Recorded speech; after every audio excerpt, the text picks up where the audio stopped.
es El Expediente, temporada 18 de este programa de policiales que hacemos desde el año 2007 aquí en C5N y lo hacemos con mucho placer.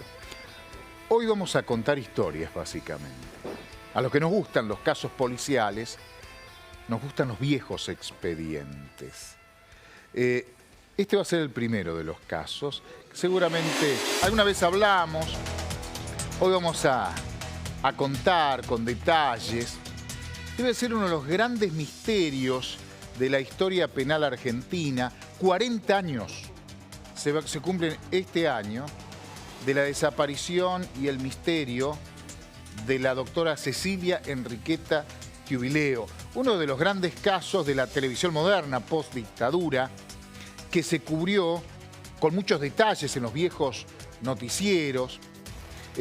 Caso que cubrió el recordado Enrique Drech, el Turco Karam, entre otros viejos periodistas destacados y admirados de la crónica policial. José de Ser también cubrió este caso que le vamos a contar esta noche. ¿Qué quedó la causa? Bueno, en minutos se lo contamos. Pero además, a partir de un fallo, de un juicio de la Justicia Federal con respecto a algo que está ocurriendo, que ocurría en la cárcel de Ezeiza. Desde Ezeiza se comercializaban armas del rey de la efedrina al señor de la guerra. Mario Segovia, en este programa hemos hablado con Mario Segovia. Era el rey de la efedrina. Hoy tiene una nueva acusación. Escribió un libro en su momento Segovia, me lo mandó, me lo dedicó, lo tengo guardado, al libro de Segovia, un hombre de Rosario. Aprovechando lo tenemos en el equipo a Miguel Ángel Pierri, fue uno de los abogados y uno que más sabe de lo que es las viejas causas de la efedrina, el triple crimen, ¿se acuerda? Bueno, vamos a hablar de este caso. A partir de este juicio, la historia de la efedrina, esta noche aquí en El Expediente. Y además, un caso que cubrí alguna vez como periodista hace muchos años, lo va a contar Facundo, que es esta historia, que es la historia de Liliana Talarico, sí, de La Plata. Se cumplieron 30 años del asesinato de Liliana Talarico, otro misterio que quedó impune, una novela de horror, de espanto, ocurrido en la ciudad de La Plata, de esta joven mujer, madre, bailarina de lo que se conocía, no sé si sigue hoy, el ballet Bransen, pero era un ballet muy destacado, que iba a los programas de televisión.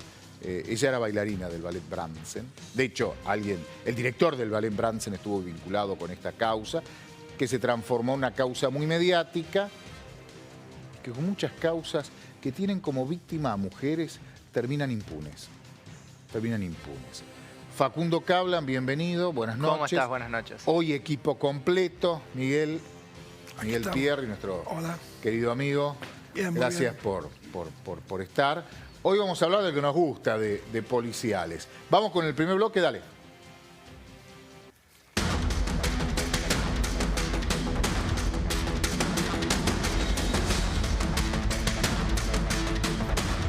El 17 de junio de 1985 fue la desaparición. Cecilia Enriqueta Giubileo se había casado, era médica psiquiatra, se había casado con un dirigente sindical que terminó militando en agrupaciones consideradas guerrilleras en su momento. Era un joven que era perseguido por la dictadura ya a principios de los 70, muy a principios de los 70, no la dictadura vivida la anterior, y se exilió, se fue a España. Se casó, ahí está, Pablo Chabrol, creo que es músico también, ¿no? Pablo Chabrol. Se fue a vivir a España, este matrimonio, ahí está Giubileo Chabrol, se separan y ella vuelve a la Argentina. Y no vuelve a su provincia, vuelve y se instala en la provincia de Buenos Aires. Primero vivió en la zona de Zárate, por ahí. Finalmente se muda a Luján, alquila una casa, un consultorio, porque consigue trabajo en la vieja colonia Cabret, Domingo Cabret, la colonia Montes de Oca. Ahí estamos viendo viejas imágenes. Hoy no es esto la colonia Montes de Oca. Hoy es un centro especializado en tratamiento para personas que sufren problemas psiquiátricos severos, es estatal, hay un trabajo maravilloso. Antes era otra cosa, era prácticamente un depósito humano. Chicos con esquizofrenia y ese tipo de enfermedades severas, problemas neurológicos. Estas son imágenes de esa época. Eran depositados prácticamente, ahí se morían, pasaban su vida y morían ahí. Cárceles. Era como una cárcel, literal. Pero era una colonia psiquiátrica. En teoría lo que tenían que hacer era rehabilitar, pero lo que No trataban de nada. hacer era sacarlos de la sociedad, ocultarlos. Claro, no es lo que es hoy, aclaro. Hay varios pabellones, son 200 y pico hectáreas, un predio grande, ¿no? Como 200 hectáreas, sí. más o menos, que tiene una ciénaga, como una laguna, un bañado en el medio. Y todos esos pabellones, entre ellos hay, entre pabellón y pabellón hay varios metros. Cecilia Enriqueta Jubileo llenó el tanque de nafta el día 16 en Luján. Cuento esto porque tiene que ver con la historia. Se subió a su auto Renault 6 luego de cargar nafta. Viajó con tanque lleno de Luján a la colonia Montes de Oca. Son pocos kilómetros, es el partido de Luján, en Torres, ahí, ¿cuántos serán? 10 kilómetros, más o menos, cuanto mucho. Sí, sí. Y tomó la guardia, firmó, hasta el horario de ingreso de la guardia, fue a la casa de los médicos tenían una casa donde vivían los que estaban en turno, ¿no? Dejó sus cosas en la habitación, dejó el auto, estacionó en la puerta, fue al pabellón 7, en donde atendió a un paciente, pabellón 7, el interno llamado Miguel Cano. Lo miro a Facu porque es el que tiene más precisiones que este periodista. La urticaria, ¿no? Una urticaria. ¿Por qué esto? Porque de regreso, son 500 metros más o menos, un poco menos, desde el pabellón 7 a la casa de los médicos. Vuelve caminando, se cruza con un enfermero al que le dice, atendí una urticaria gigante. Después se cruza con la coordinadora que estaba a cargo del predio de esa hora. Ya de noche era, de noche. Y los últimos metros la acompaña un paciente, un internado de ahí, que siempre la acompañaba, un muchacho que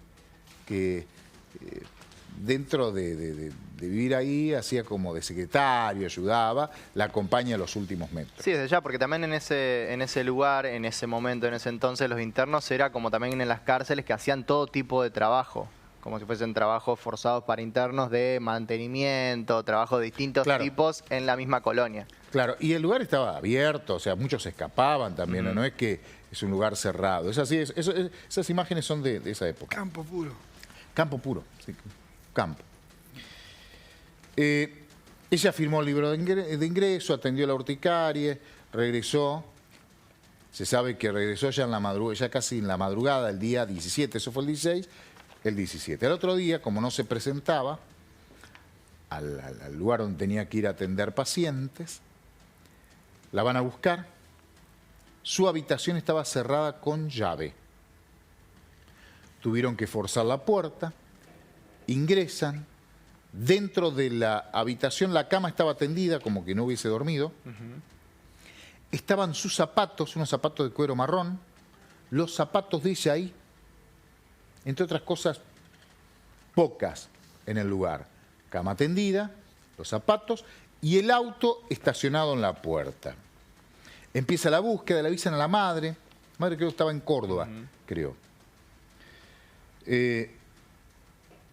Fue tan mal hecha la investigación, esto Miguel me va a ayudar, tan mal hecha la investigación, que lo primero que hizo el director de la colonia Montes de Oca, del hospital Domingo Cabret, como se llama, fue abrir un expediente por abandono de trabajo. Un sumario administrativo. Un sumario administrativo porque por abandono de trabajo. Qué locura, ¿no? Abandono de trabajo, abandono de servicio. Y nunca hizo la denuncia tampoco. Es más, cuando comienza el misterio, ya la familia empieza a pedir, no, nunca hizo la denuncia, 10 días después, dio una nota a este tal Sánchez, diciendo, Bueno, no tengo pruebas, pero mi teoría es que se fue. Y abrió el sumario. Se perdieron, ahí estaban haciendo rastrillajes. Se perdieron 10 días, que fueron 10 días clave. Terrible. El doctor Marcelo Parrilli fue el abogado de la familia. Sí, claro. El destacado penalista Marcelo Parrilli. Pero no hicieron nada durante 10 días. Hasta que finalmente, lo primero fue abandono. Por abandono del lugar de trabajo. Fuga. Todo se investigaba el entorno. Todos incumplimientos. Todo incumplimiento y se investigaba a ella. Después se sabría algunos detalles que aportó la mamá, por ejemplo, que ella habló con unos familiares antes, que estaba nerviosa, que estaba como asustada. Le había dicho a un familiar, no sabés lo que me pasó, lo que tengo para contarte, y se cortó y nunca le contó qué era.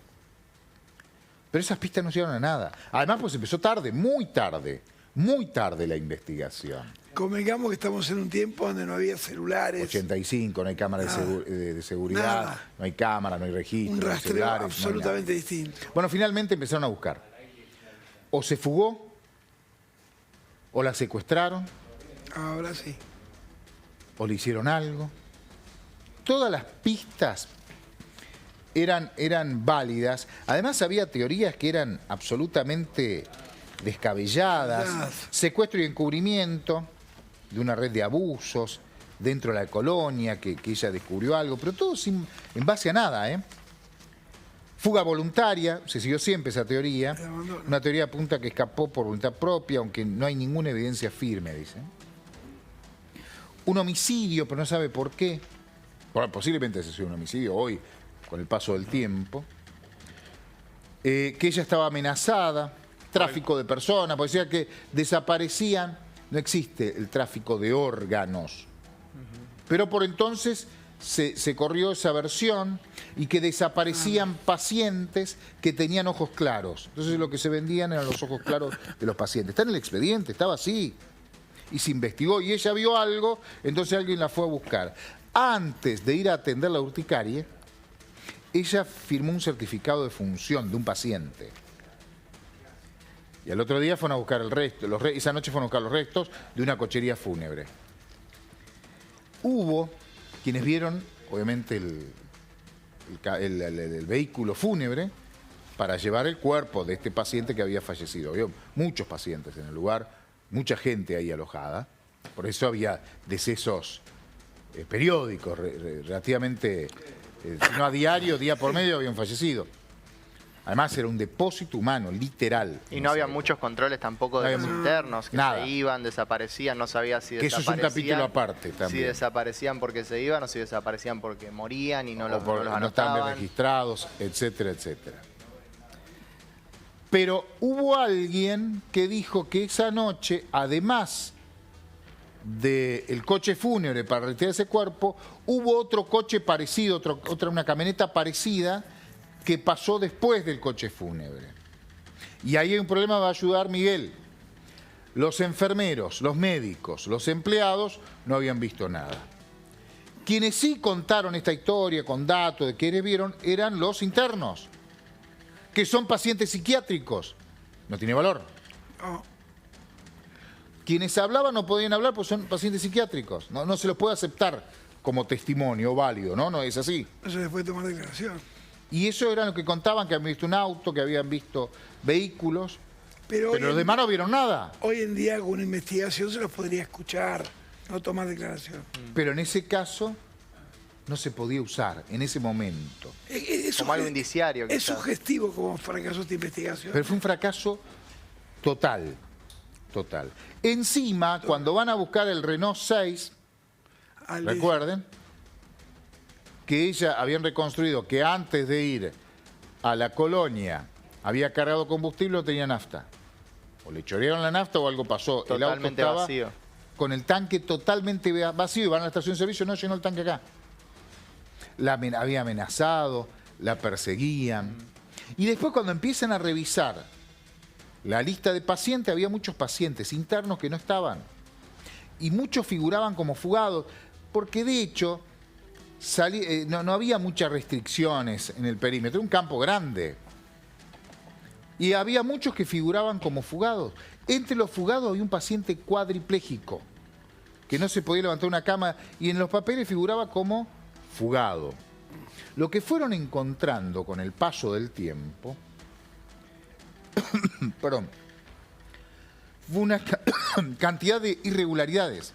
Por ejemplo, habían comprado 10.000 sábanas y la verdad que no había una sábana nueva. Alguien se había choreado la guita que el Estado Nacional había aportado para la colonia Montes de Oca y había figurado una venta de una compra de 10.000 sábanas. Estaban desnudos, tirados, dormían en colchones. Pareciera que Jubileo vio lo que no tenía que ver, ¿no? Eso es lo que también se investigó. El doctor Parrilli, abogado querellante de la familia, gran abogado, pidió siempre que, porque ahí fíjense que entre esos edificios viejos tienen calderas abajo y entre edificio y edificio había viejos túneles que unían los edificios. Esto desde fines del siglo XIX, principios del siglo XX. Había como cuevas que revisaran todo. Y revisaron todo lo que pudieron. Fíjense que hay imágenes de seguimientos, de búsqueda, etcétera, etcétera. ¿Ves? Ahí está.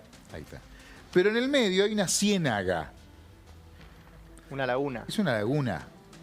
Una ciénaga, un humedal, para que se entienda. Pero una parte es profundo. A eso te iba a preguntar. El doctor Parrilli pidió siempre que se drene. Y dijeron no hay presupuesto. Y nunca se drenó.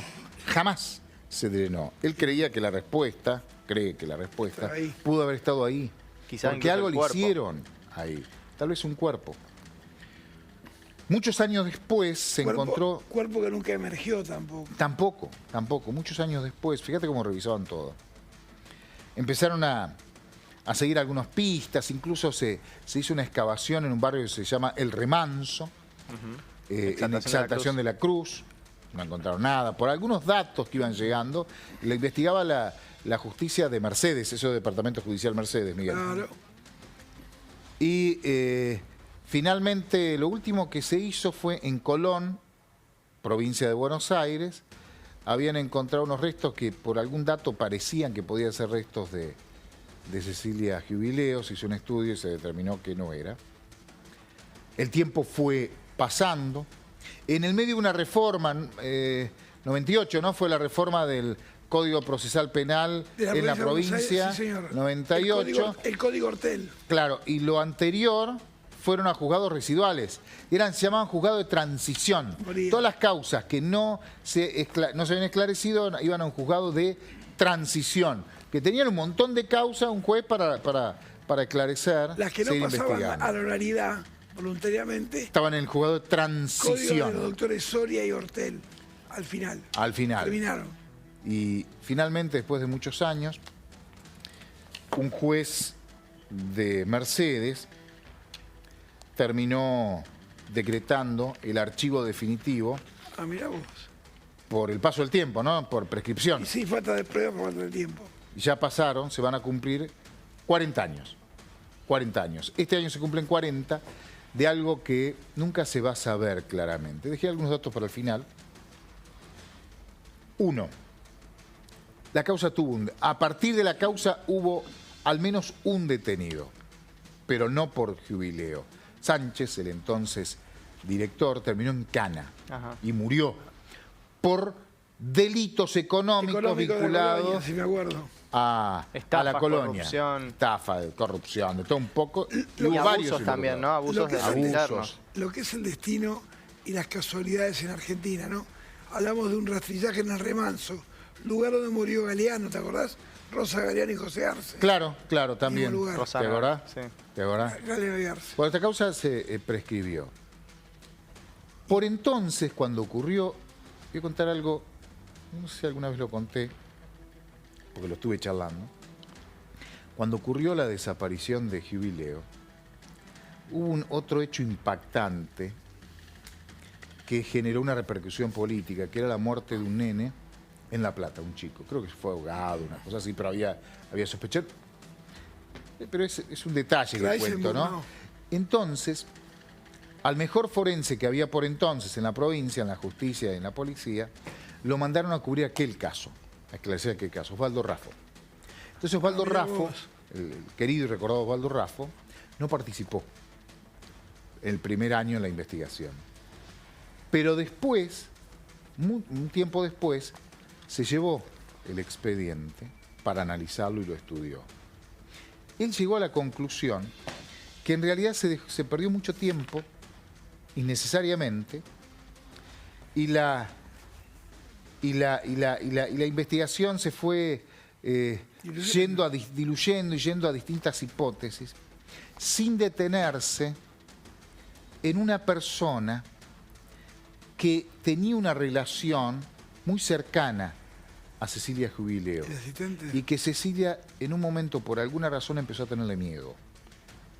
Y que esa mujer, es una mujer, ese día estuvo pero no se registró en la colonia Montes de Oca. Una mujer de la policía, una suboficial de la policía de la provincia de Buenos Aires. Para Osvaldo Raffo, si hubiesen seguido la pista de esta mujer policía, el caso se hubiese esclarecido. Ah, mirá, Pero hoy es solamente algo que quedará anecdótico, que quedará en la historia, porque no se hizo. No se hizo. Y no hay ningún tipo de posibilidad, acá le pregunto a Miguel, que haya un juicio o una investigación por la verdad nomás. Los números son clausos, cerró, está prescripto. Pero por la verdad, al menos, no dio una investigación, un juicio que tenga que ver con una condena, que Los hayan juicios por la acusado. verdad son instrumentaciones éticas, pero no.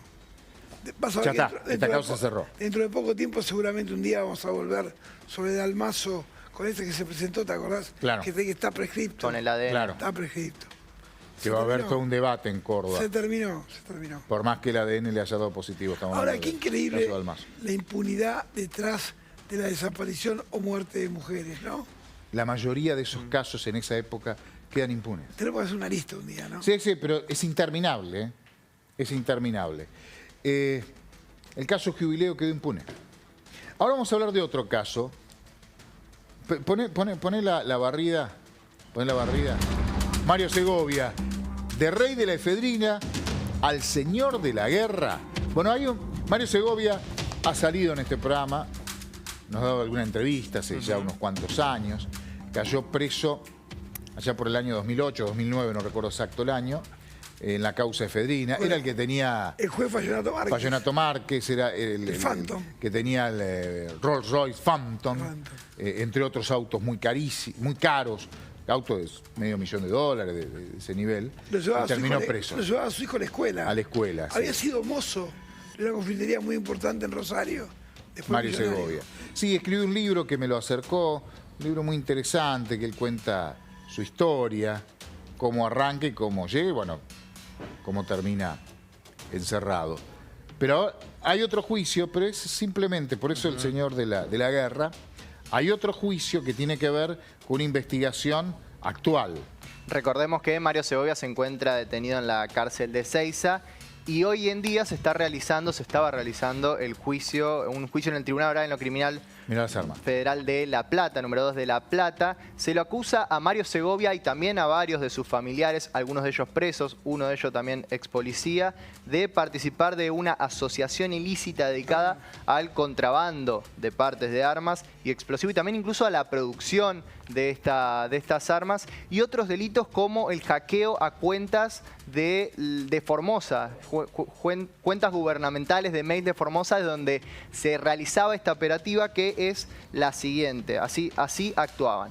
Se dedicaban a hackear correos electrónicos de docentes, de profesionales de la educación de Formosa, estas cuentas de mail que terminan en @formosa.gov.ar, suplantaban la identidad de estos docentes para contactar empresas extranjeras y así realizaban la compra del armamento y de los explosivos como si fuesen comprados por organismos estatales. Claro. Porque la única forma que tenía de comprar, si se quiere, de forma legal, obviamente suplantando una identidad, era presentarse como un organismo estatal y así comprar e importar armas desde el extranjero.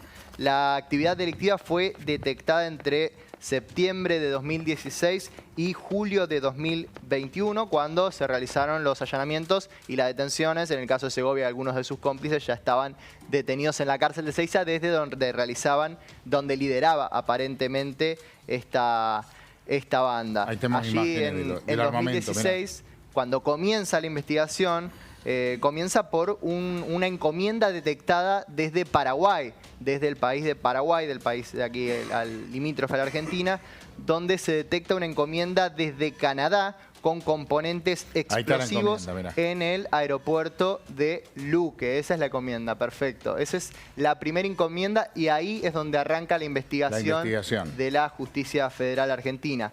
La compra se realizó, bueno, como decía, con los correos electrónicos que habían sido hackeados de los docentes de Formosa y el paquete debería ser entregado en Argentina a un contacto de Segovia que estaba también en la cárcel de Ezeiza. La Policía Federal avanzó en los IPs, es decir, las direcciones utilizadas, las computadoras y demás, la tecnología utilizada para captar o para contactar a estas redes, y halló conexiones con un cibercafé de Rosario, donde operaba Segovia, porque obviamente lo que determinó la justicia es que Segovia tenía la intención de proveer armas a las principales bandas narcos rosarinas. Miguel.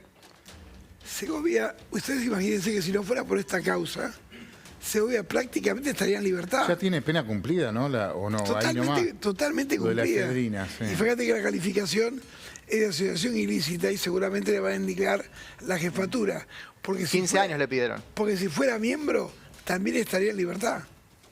Ah, mirá. Y pues la pena sería 3 años. Mirá vos. Si fuera miembro. Mirá vos. Así que, primero eso. Segundo, te imaginas, hablamos de un hombre muy inteligente, por lo tanto, por peligrosidad, le negaron también la libertad, seguro. Yo hablé varias veces con Segovia, con él preso, ¿no? Cuando ya había caído. De hecho, repito, escribí un libro que tengo, bien escrito además. Yo pensé que esto, al principio me costó creerlo, pero evidentemente lo que estás contando es muy contundente. Yo pensé que Segovia iba a ir por otro carril, por otro lado. Pero que él estará sin plata. De la experiencia de la efedrina. Sí, se quedó sin un mango. Pero después de la experiencia de la efedrina, que quedó muy claro. Terminó enfermo, pues estaba enfermo y en la cárcel. Quedó muy claro. Iba a ir por otro lado, por un tipo inteligente. Quedó muy claro en el juzgado de Fallonato Márquez que Segovia no tenía responsabilidad en la muerte de Forza, en la muerte no. Farrón y Dina. Me acuerdo que los fiscales dejaron en claro que se lo investigaba por el tráfico de efedrina. Por el tráfico de efedrina. Pero no en el homicidio. ¿Cómo surgió Mario Segovia? ¿Te acuerdas que había un nombre falso de alguien que había hecho unos papeles truchos como importador de efedrina, entre otros productos? El famoso laboratorio de Mayo. Porque él vendía CD. Tenía una copiadora de CD, de discos. Con este que murió en la cárcel, ¿cómo se llamaba el pelado que nosotros lo veíamos siempre? Un señor Calvo. Sí. Que era su contacto y era el importador de efedrina. Tarsia. Ajá. Segovia era el contacto. Mirá qué memoria que tenemos. Buenísimo. Que murió también, Tarsia. Murió preso, sí, Murió Tarsia. preso. Él tenía contactos y había descubierto la forma de traer... De China a India, efedrina. Efedrina de la China. De China a India. Que en ese momento era más fácil, después empezaron todas las normas, reglas. Perdón, no era punible, hay un vacío legal. Había un vacío legal. Hoy sí, después de toda la explosión de la efedrina, los laboratorios. Lo explicó claramente el ministro del Interior, que era Aníbal Fernández, que realmente no había punibilidad porque no había ni límites ni cantidades. Claro. Y si de eso el cártel de Sinaloa, bueno, vos estuviste en México. Sí, en esa época. Se importaba vía Argentina, pues se podía traer. Había, en un momento, para hacer las metanfetaminas, en realidad hacían clorhidrato de metanfetamina. Claro. Que hoy eso lo reemplazó el fentanilo en Estados Unidos. El mercado era el mercado americano. Mortal, total. Sí, y este era menos igual. Traían la efedrina o pseudoefedrina de la India y de la China, lo producían el clorhidrato de metanfetamina en México y cruzaba a los Estados Unidos. Un negocio enorme, un negocio más grande que el de la cocaína. Sí, lo que pasa, éxtasis, todo eso. De todo, sí, era todas estas drogas de diseño se hacían a partir de la metanfetamina. Entonces, cuando salta esto, México bloquea la importación de efedrina. Y Argentina estaba abierto.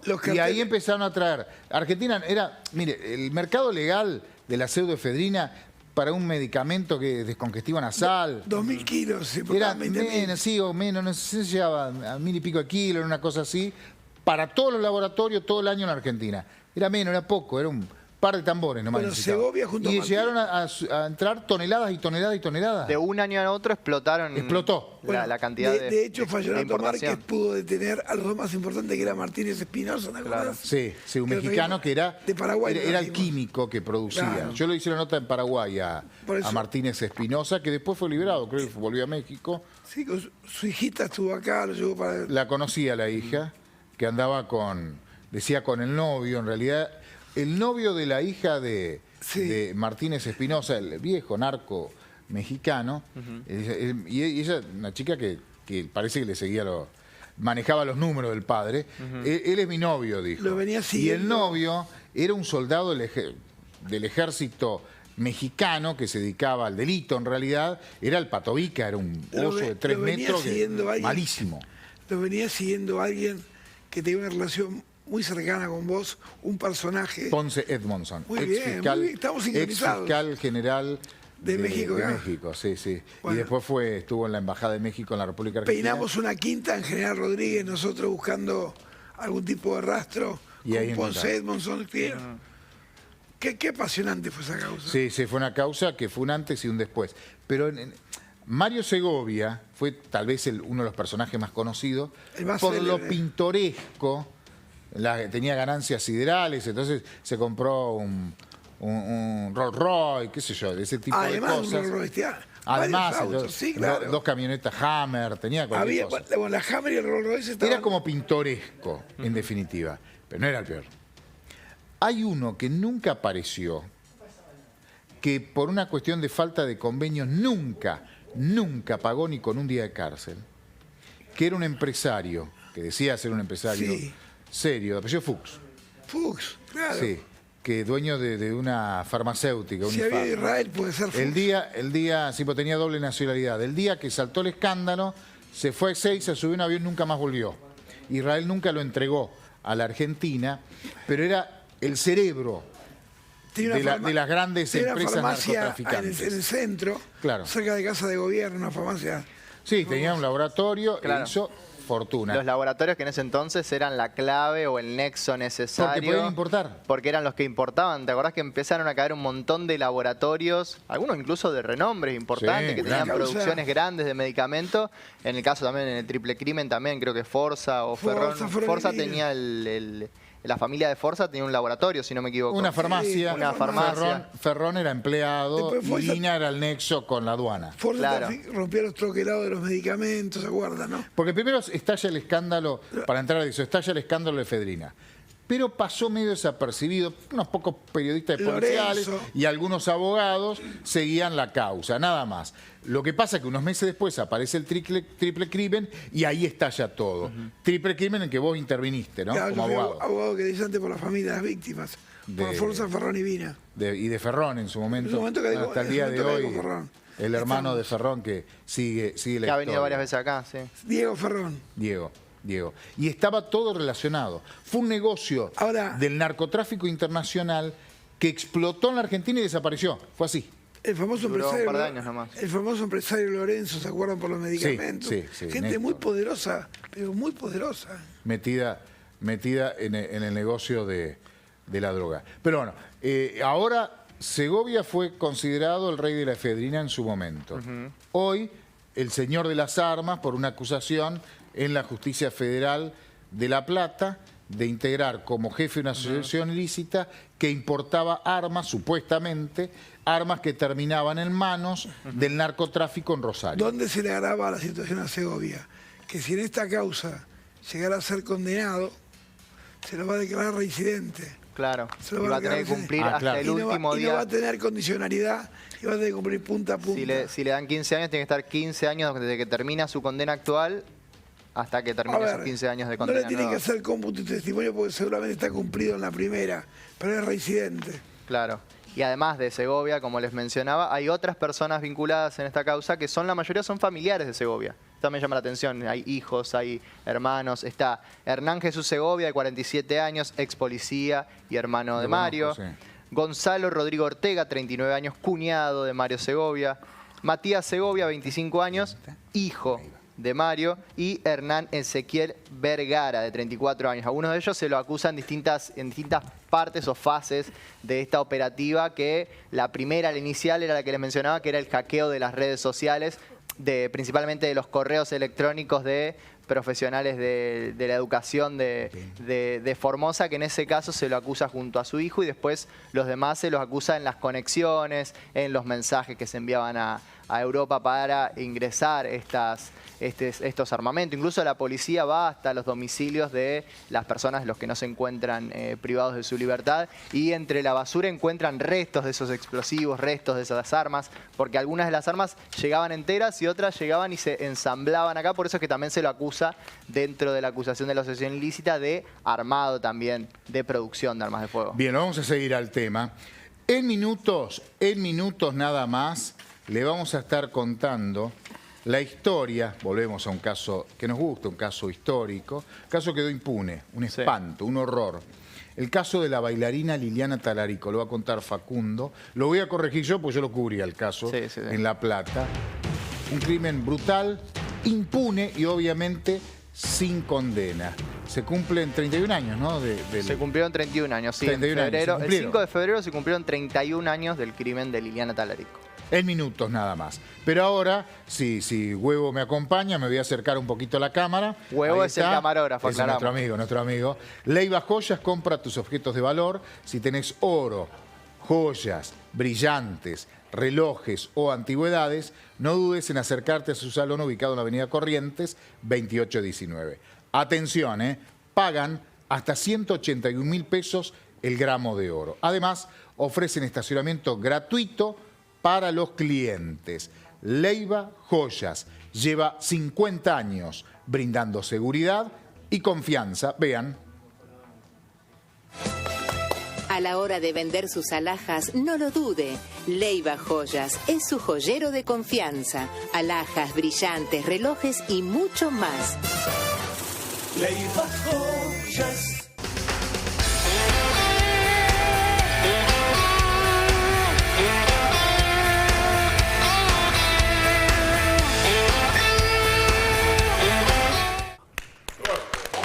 Mirá, Tete, de todas las preguntas que hago en este programa, hay una de la que me gustaría saber la respuesta, y es ¿por qué me duelen las articulaciones cuando termino? Vos sabés que mi médica me recomendó un nuevo producto, se llama Revildex, que me hizo muy bien, y aparte es natural y no tiene contraindicaciones. Con el tiempo, los cartílagos y el colágeno que tenemos en las articulaciones se desgastan, generando dolor y pérdida en la movilidad. Te presento Revildex, un isaponificable de palta y soja que actúa evitando y retardando ese desgaste en las articulaciones. Tiene vitamina D3 que ayuda a fortalecer los huesos. Una fórmula con extractos de palta y soja que es el tratamiento más recomendado por los médicos en Argentina. La respuesta natural a los dolores en las articulaciones. Revildex, avalado por la Sociedad Argentina de Medicina.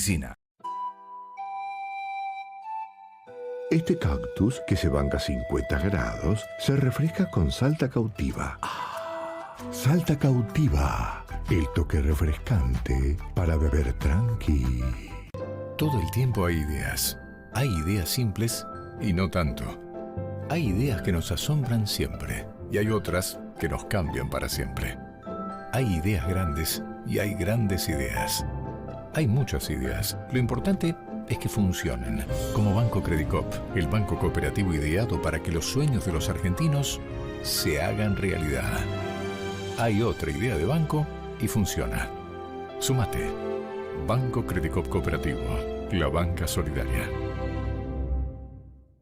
Bien 214, siempre pensando en todo. Para todos los días, pata de cerdo 214. Empanaditas, tarta. Hay para todos y para todos los que se dan un gustito. Jamón 214, etiqueta dorada. Sándwich gourmet, picada. Hay para todos. 214. Sabe de jamón, sabe bien. El Electrofans de Cetrogar se extiende para vos. Hasta el 16 te podés tentar. No te duermas, te pido por Dios. En Cetrogar hay 18 cuotas sin interés y encima envío gratis tenés.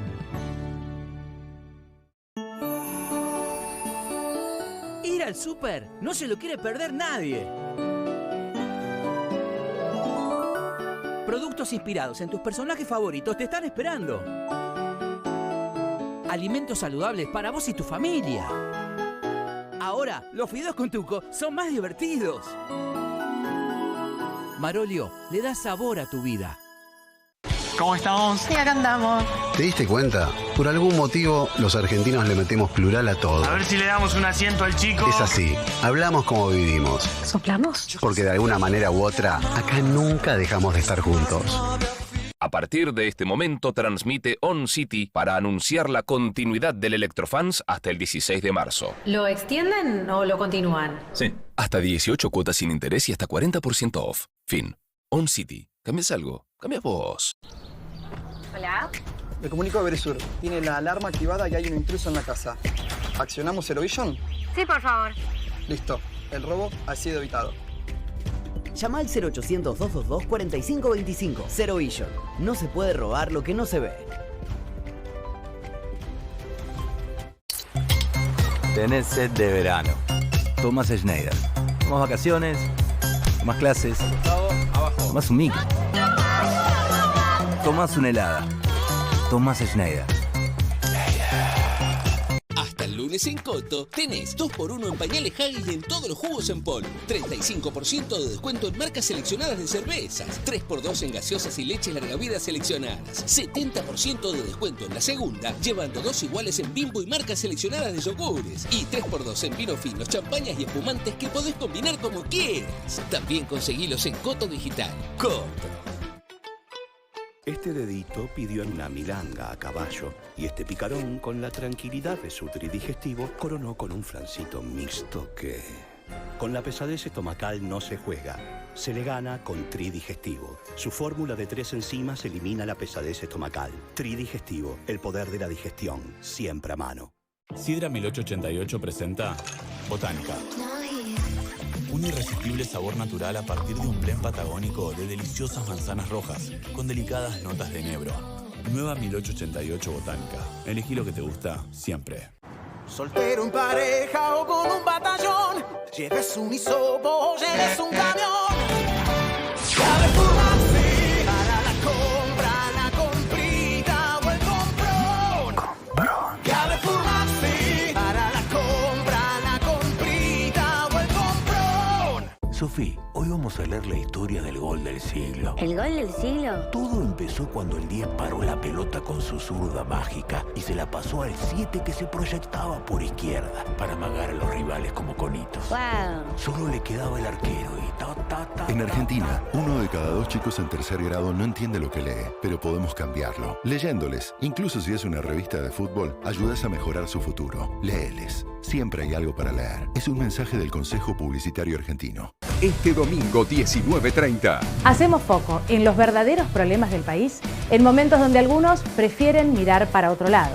Desafío 2025 con Daniela Ballester. Este domingo 19:30 por C5N. A partir de este momento transmite On City para anunciar la continuidad del Electrofans hasta el 16 de marzo. ¿Lo extienden o lo continúan? Sí. Hasta 18 cuotas sin interés y hasta 40% off. Fin. On City. ¿Cambias algo? Cambias vos. Ir al súper no se lo quiere perder nadie. Productos inspirados en tus personajes favoritos te están esperando. Alimentos saludables para vos y tu familia. Ahora, los fideos con tuco son más divertidos. Marolio le da sabor a tu vida. ¿Cómo estamos? Sí, acá andamos. ¿Te diste cuenta? Por algún motivo, los argentinos le metemos plural a todo. A ver si le damos un asiento al chico. Es así. Hablamos como vivimos. ¿Soplamos? Porque de alguna manera u otra, acá nunca dejamos de estar juntos.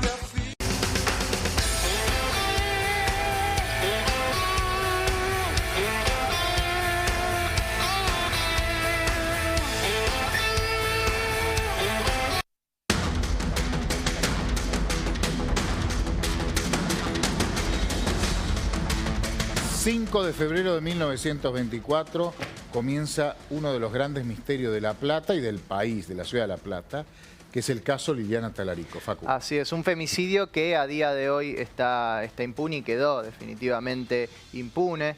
Es el caso de Liliana Talarico, la bailarina, como vos bien decías, del ballet Bransen, que fue hallada asesinada brutalmente, asesinada con cortes en su cuello, en su casa, en la cama de su casa, de su cuarto, de la calle 29, entre 43 y 44, en la localidad bonaerense de La Plata. La historia o el hecho se descubre unas horas después, cuando llega la policía alertada por la presencia de una nena herida, una nena de unos 11 años, se llamaba Valeria Jara, hija de Liliana Talarico, que estaba tirada en el piso, en el playón de este edificio, con distintas fracturas y en un estado de shock. La nena lo único que lograba decir en ese momento es Oscar. Oscar, Oscar, es lo único que decía en ese estado de shock. Es trasladada rápidamente Ahí está, esa al imagen hospital. que estamos viendo, Sí. fue una foto del diario El Día de La Plata. Esa es la nena. Sí, es el papá Jara, llevándola alzada a la criatura, después de caer de un octavo piso. De un octavo piso. Intentó descolgarse, algo así, ¿no? Eso es lo llamativo y es una de las claves de la investigación que nunca se pudo resolver. Obviamente llega la policía hasta el lugar, se entrevista con algunos vecinos, dice que habían escuchado algún tipo de ruidos, golpes y discusiones. Esa misma madrugada ingresan a la vivienda, a la casa de Liliana Talarico, que compartía con su hija y que estaba separada hace un tiempo de Jara, que es el hombre que la lleva a la pequeña, que la acompaña hasta el hospital. Ingresan al domicilio, ingresan a la casa y encuentran el horror en el cuarto de Liliana, encuentran el cuerpo de Liliana brutalmente asesinada con un cuchillo. Ahí ¿Sabes empieza cómo fue la mecánica del hecho? En la cama, boca abajo, la agarraron de los pelos y la degollaron. Una cosa espantosa. Tal Aparentemente le apoyan el pie en la espalda, una cosa así, la mecánica, la terminaron degollando. Es una cosa espantosa, con la criatura ahí que alcanzó a descolgarse, ¿no? La criatura, es lo que decía. aparentemente permanece en la casa varias horas, incluso después de que se consuma el crimen de su madre. Ella, después de algunas horas, logra descolgarse. Ese es el gran misterio que tiene esta investigación. Logra descolgarse desde el octavo piso, porque si se tira desde el octavo piso se mata al instante. Nadie tiene posibilidad de sobrevivir tirándose de un octavo piso. Ella agarra, no se sabe si ella o si otra persona le ata una sábana, así como si fuese una película, ata las sábanas y se descuelga, como una película de acción, se descuelga desde la habitación hasta que llega un punto, no logra bajar más, y ahí sí se suelta, se cae, pero ya de una distancia menor al piso, de una altura menor, y se golpea, se lesiona, se fractura.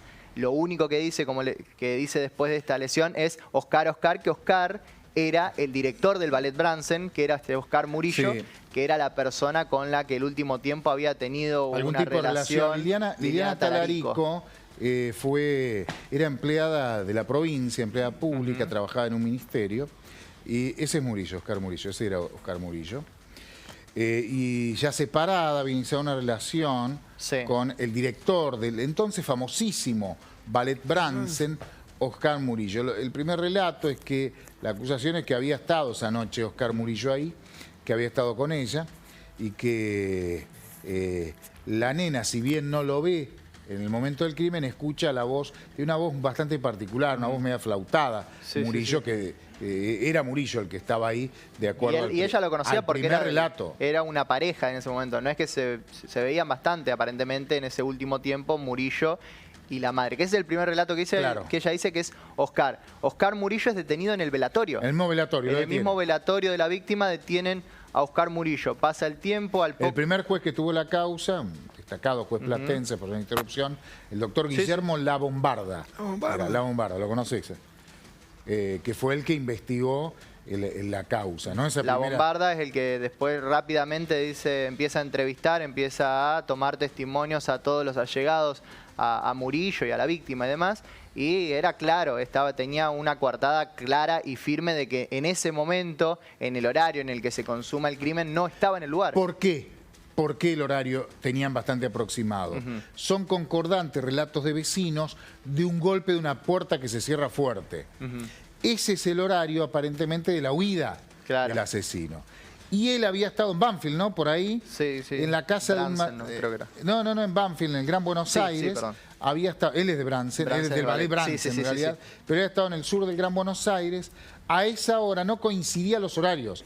Era imposible que haya estado en ese horario, en ese departamento de la Ciudad de La Plata, porque no dan los tiempos. Por eso fue liberado y finalmente fue absuelto Oscar Murillo. ¿Pero qué había pasado? La causa quedó paralizada durante años. 7 años pasaron hasta Yo que estaba- haya yo un era nuevo jefe de- avance en la investigación. Y el nuevo avance en la investigación, curiosamente, lo da la misma persona, la niña, que Yo en era ese jefe de momento tenía 11 policiales. años. Yo era jefe de policiales del día entonces cuando aparece la noticia, declaró Valeria. Un giro Declaró total en Valeria. la giro La total en nena que había investigación. crecido y había sido madre. para 18 años y tenía un hijo. Antes de ingresar en esa parte, vamos al día del crimen.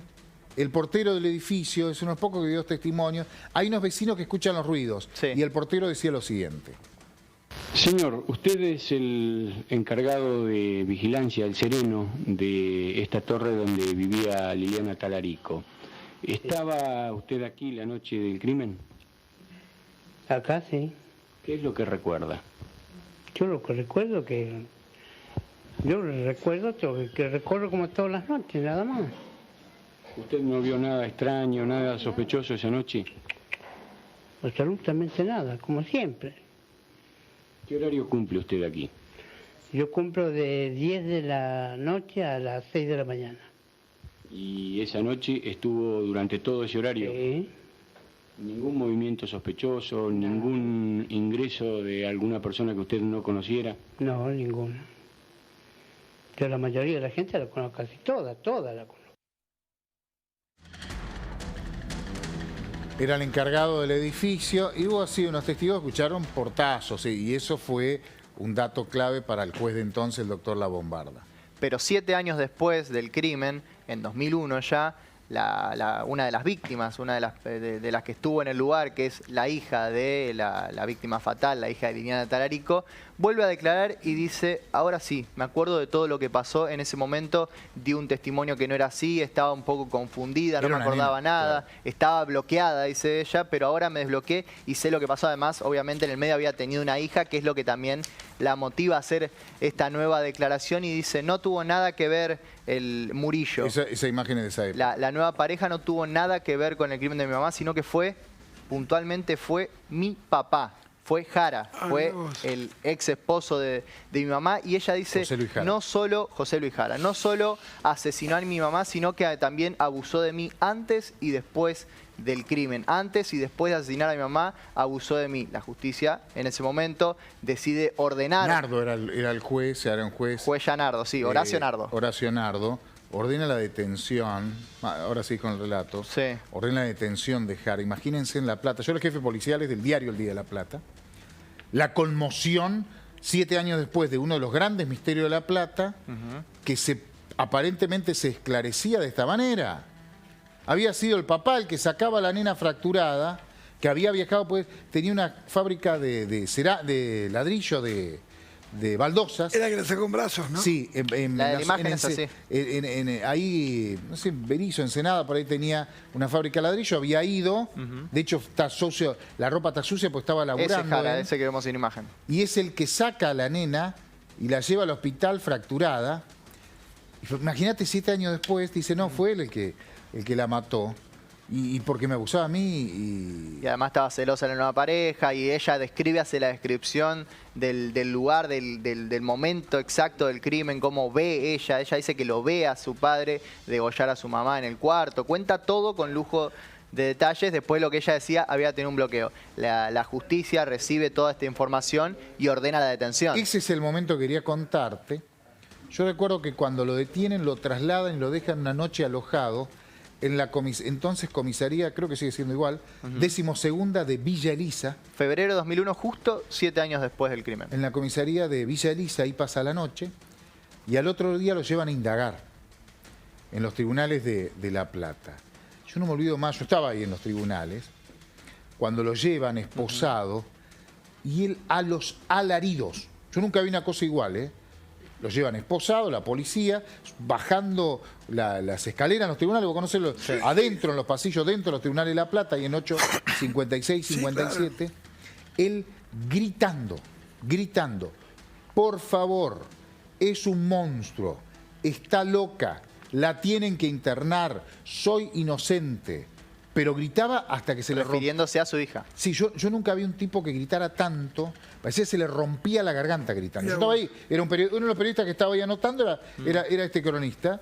Y Fue impresionante eso. Y quedó detenido un tiempo, Jara. Incluso el argumento que da la defensa, que da Jara y que da la defensa de Jara, es que ella estaba celosa de él, no tanto de él, sino de la nueva pareja de su padre, y por eso es que lo acusa de haber sido el autor del homicidio. Está detenido, apresado hasta 2005, desde febrero de 2001 hasta 2005. 4 años detenido, cuando finalmente la Cámara Penal de La Plata lo libera al considerar que no había pruebas definitivas ni concluyentes contra él. Entre las pruebas está, por ejemplo, el análisis de ADN de algunos cabellos y restos de uñas que se encontraron en la escena que no coincidían con el ADN de Jara. Está el análisis de sangre que se encontró en las sábanas que habría utilizado la chica. No, las sábanas que habría utilizado la nena para descender del octavo piso de este edificio. Esa sangre correspondía a la nena, no correspondían a su padre. Y otro detalle, otro punto que siempre quedó, que lo mencionábamos al principio y que nunca se logró determinar, son los nudos que realiza que no puede haber aparentemente hecho la nena, o así se entendía en un principio, a las sábanas, esta unión de una sábana con otra para lograr una cuerda larga, si se quiere, como una película, y poder descender. La fuerza con la que habían sido anudados esos nudos no tiene ningún tipo de posibilidad de haber sido realizada por una nena de 11 años. ¿Cuándo lo liberan? No, liberan, termina siendo sobreseído en 2005, un poquito antes estuvo libre. ¿Y el crimen de qué año es? Pero el crimen es de la década del 1994. 2001 aparece testimonio, queda preso, lo liberan y finalmente en 2005 es sobreseído. Pero también la Cámara analizó y le dio mucho valor a un informe psiquiátrico, psicológico. Tengo algunos detalles, no lo vamos a mencionar, pero habla de alguna fabulación. Por eso no es creíble el relato. Habla de fantasía. Determinante. Sí, que termina siendo determinante. Y eso fue determinante. Años después, la causa se cierra. Sí, en 2009 lo sobreseen definitivamente al padre y la causa termina cerrada. Ya no hay ningún acusado nuevo, no hay ninguna otra persona vinculada al hecho. La única testigo, que es la hija, no vuelve a hablar, no vuelve a dar ningún otro nombre, no vuelve a dar ninguna pista. Y lo único que queda es el misterio a día de hoy. 2009, 94, 15 años, ¿no? Sí. ¿Cuándo? A ver, ¿por qué no explicás? ¿Cuándo se archiva una causa y cuándo se cierra definitivamente? Cuando llega al tope máximo de la condena que pueda tener por la calificación. Dalmazo, lo mismo. Dalmazo a los 15 años, 16, te habla que fue el último día y prescribió. Llegó a los 15 años y ya está. Listo. Hoy aparece alguien en los tribunales de La Plata. Está prescrito. Fui yo, dice. Está prescrito, ya lo hablamos que ahora en esto. Acá no hay, como en Estados Unidos, la posibilidad de abrir la causa nuevamente. Y un punto en el que se habló también justo cuando hablamos de Dalmazo y las novedades. Si la persona que cometió el crimen, se descubre quién es el que cometió el crimen, y además se descubre que en estos años, no hace mucho tiempo, o en el medio de esta prescripción, cometió otro delito. Se interrumpió, A ver, que no tenga que ver con este hecho. A ver. No, la prescripción es al plazo máximo. Ahora, eso opera si durante los años que corre la prescripción no lo interrumpió con un nuevo delito. Si pasó después, ya está prescrito. Un accidente de tránsito, por ejemplo, una lesiones culposas, lo interrumpe. Una condena por... Sí, cualquier cosa, una estafa. ¿Condena o indagatoria? Una indagatoria interrumpe. O sea, ni siquiera estar condenado. Acusado. Indagatoria, claro, se investiga un hecho nuevo. Imputado. Pero ustedes no me entendieron. En el lapso de que va del día 1 al límite de la prescripción. Al límite. Después de la prescripción no va más. Cuando va a prescribir la causa. Dalmazo. Sí, y una semana antes choca, lesiones culposas, eso frena la prescripción. Este señor que fue acusado por la fabulación de su hija, o este señor, va y dice, yo la maté hoy, está prescrito, no se puede abrir. Bueno, es otra de las causas impunes. ¿Te das cuenta que eran impunes? Sí, la justicia penal de la República Argentina. Como bien subrayaba Miguel, la mayoría de los casos son mujeres. Acordate que no hay crímenes perfectos, sino que hay investigaciones imperfectas. Y todas son así las que mencionamos. Perdón, para terminar, y mirá en qué termina el crimen por el cual purgó Carrascosa años de prisión. Claro, sí. García Besunce. Hoy la Corte acaba de confirmar la condena ¿cómo se llama este muchacho? De Pachelo, Nicolás Pachelo. ¿Quién le paga a Carrascosa? Los 7 años que estuvo en Cana.